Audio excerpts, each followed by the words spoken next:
दोस्तों, मैं राजेश कुमार। आज आप सभी के समक्ष मैं एक वीडियो प्रस्तुत कर रहा हूँ। विकास, वृद्धि और परिपक्वता ये क्या है, इसके बारे में हम जानेंगे और देखेंगे कि ऐसे प्रश्न आपके BEd, DElEd, BEd MEd integrated जो भी है बहुत काम आता है इसमें। तो चलिए हम समय बर्बाद न करते हुए पढ़ते चलते हैं। मानव विकास अनेक कारकों द्वारा प्रभावित होता है। जो हमारे अंदर विकास है वो बहुत दो तरीके से प्रभावित होता है। इन कारकों को मूलतः दो वर्गों में विभाजित किया गया है: आनुवांशिक एवं पर्यावरण।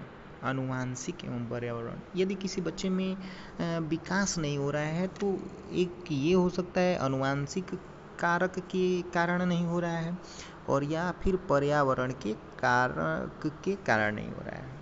तो देखिए, आनुवांशिक का मतलब क्या होता है ये हम पढ़ेंगे। आनुवांशिक कारकों से तात्पर्य ऐसे गुणों से है जो माता पिता से संतान में आते हैं, अर्थात जो जन्म के पहले गर्भधारण के समय से ही व्यक्ति में मौजूद होते हैं। आनुवांशिक मतलब समझ में आ गया। यदि माता पिता डर डर के जी रहे हैं तो बच्चा भी डर डर के जिएगा। यदि माता पिता बड़ों का आदर किए हुए हैं तो बेटा भी बड़ों का आदर करेगा।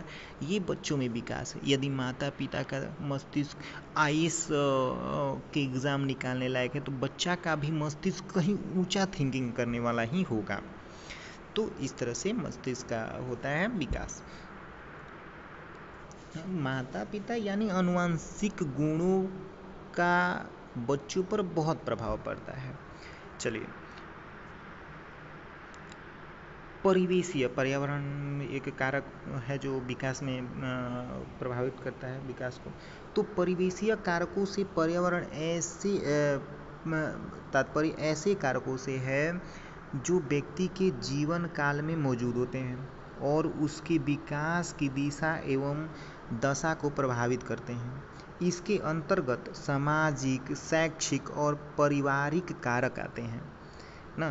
पर्यावरणीय कारक में सामाजिक, शैक्षिक और पारिवारिक कारक आते हैं। यदि परिवार में गाली गलौज वाला माहौल है तो बच्चा पर बहुत ज़्यादा इफेक्ट पहुंचेगा कि बच्चा भी उसी माहौल का होगा। परिवार यदि शिक्षित है, एक नैतिक मूल्यों, नैतिक गुणों का पालन करने वाला परिवार है तो बच्चा में ऐसे ही गुण आएगा। तो ये विकास की जो गुण है बच्चा में किस तरह से, कौन से परिवेश से आएगा, ये है। तो बहुत इफेक्ट पड़ता है आनुवांशिक गुण और पर्यावरणीय गुण। परिवेश का गुण बच्चों के विकास में बहुत महत्वपूर्ण योगदान देते हैं। परिवेश है, चलिए। विकास एक सतत और क्रमिक प्रक्रिया है। विकास एक सतत और क्रमिक प्रक्रिया है, अर्थात उसमें व्यक्ति का विकास जन्म से मृत्यु तक चलता रहता है और इस दौरान उसमें क्रमानुसार परिवर्तन होते रहते हैं। शिक्षण के क्षेत्र में सफलता पाने के लिए हर अध्यापक छात्र के सर्वांगीण विकास में महत्वपूर्ण भूमिका निभाता है। इसीलिए हर अध्यापक अगर वृद्धि और विकास के अर्थ, अवस्थाएं एवं सिद्धांतों के बारे में समझ ले तो वह विद्यार्थियों का समग्र विकास कर सकता है। प्रायः वृद्धि तथा विकास को समानार्थक रूप में प्रयोग किया जाता है। निसंदेह ये दोनों ही शब्द आगे बढ़ने की ओर संकेत करते हैं, परंतु मनोवैज्ञानिक दृष्टि से इन दोनों संप्रत्ययों में अंतर है। चलिए, वृद्धि और विकास का हम अंतर समझेंगे। वृद्धि, सामान्य रूप से वृद्धि शब्द का प्रयोग कोशिकीय वृद्धि की प्रक्रिया के लिए किया गया है, जबकि विकास शब्द का अर्थ शरीर के समस्त अंगों में आए परिवर्तन की संगठित कार्य क्षमता की बढ़ोतरी की प्रक्रिया से है। विकास एक गुणात्मक प्रक्रिया है जबकि वृद्धि मात्रात्मक प्रक्रिया है। वृद्धि मुख्यतः जैविक घटनाओं पर आधारित होती है जो व्यक्ति की शारीरिक वृद्धि को शैशवावस्था से किशोरावस्था तक या कभी कभी प्रारंभिक प्रौढ़ावस्था तक स्वाभाविक रूप से चलती रहती है। यह एक ऐसा परिवर्तन है जिसके ऊपर पर्यावरणीय प्रभाव सीमित होता है। हम विकास का अर्थ जान लेते हैं। विकास संपूर्ण अभिवृद्धियों का संगठन है। विकास के विभिन्न शारीरिक, मानसिक तथा व्यवहारिक संगठनों को विकास कहते हैं।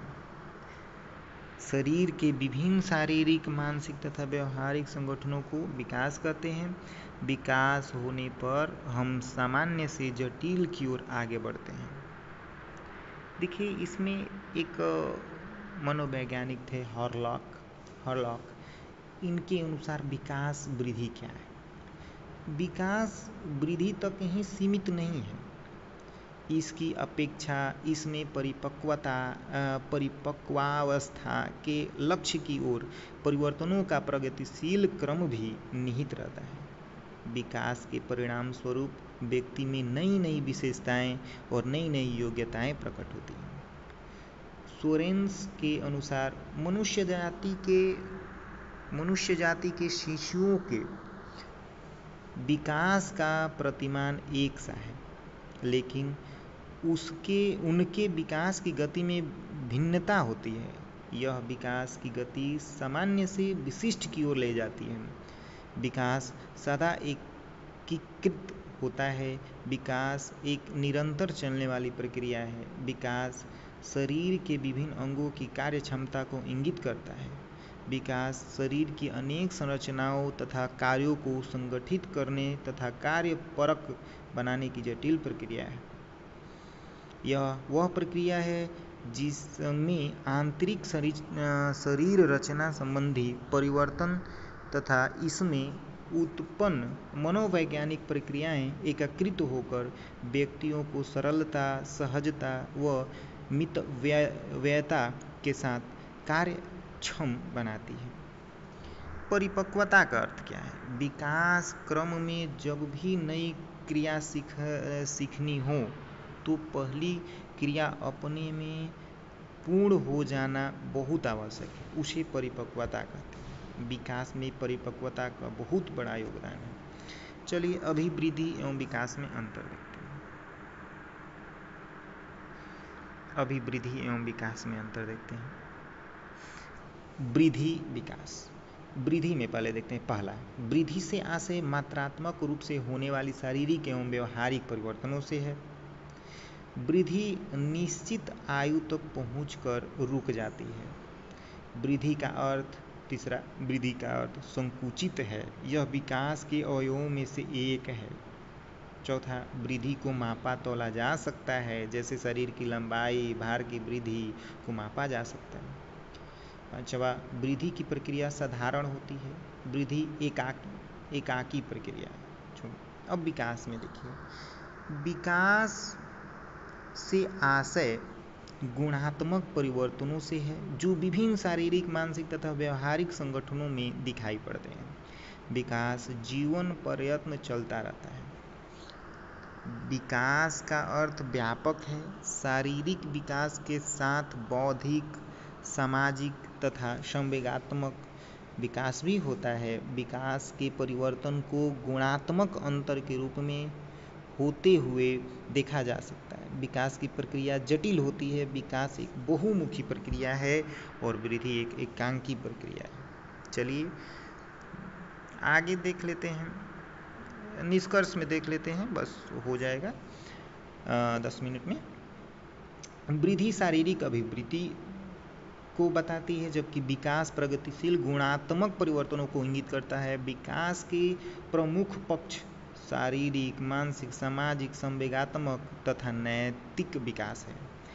वंशानुक्रम, भोजन, बुद्धि, परिवेश, स्वास्थ्य तथा पारिवारिक परिस्थितियां आदि कारक विकास प्रक्रिया को प्रभावित करते हैं।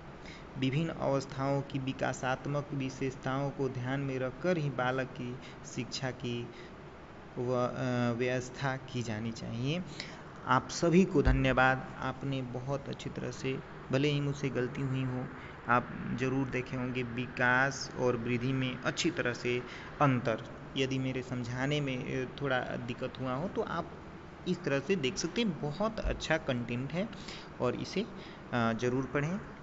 ये DLED, BEd और BEd में इंटीग्रेटेड, ये शिक्षा से संबंधित जितने भी कोर्सेज हैं सभी के लिए ये ज़रूरी है।